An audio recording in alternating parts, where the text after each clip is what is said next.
This is a 29. It's an original car. This is a barn find.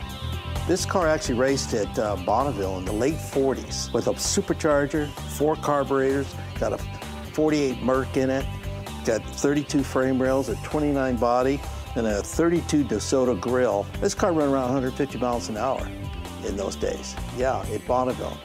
Yeah, pretty good. This was hot rodding. This is California hot rodding at its best right here, I think. I mean, this is like the holy grail of it. This little roadster, built by Tom Cobbs in the late 1940s, is an unmolested example of how the early hot rods were built. Post-war hot rodders used pieces from many different cars to create a lightweight custom car with a big engine for power. And the daredevil drivers of these cars gathered at the dry lake beds of El Mirage and the Bonneville Salt Flats to see how fast the cars would go. And while finding out who had the fastest hot rod, they also accidentally laid the foundation for professional drag racing. Tom Cobbs and this little red roadster held many of the early speed records. I mean, you wouldn't ever think about restoring this car. It's got the original everything on it, supercharger, all that. So this car was found with most of the parts. You guys just got it running for him?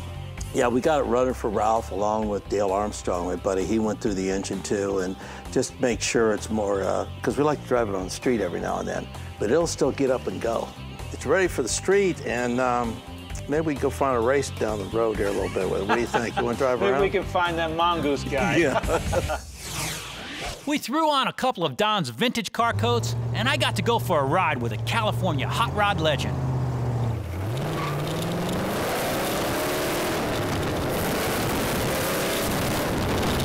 Pretty good, huh, for a little flathead?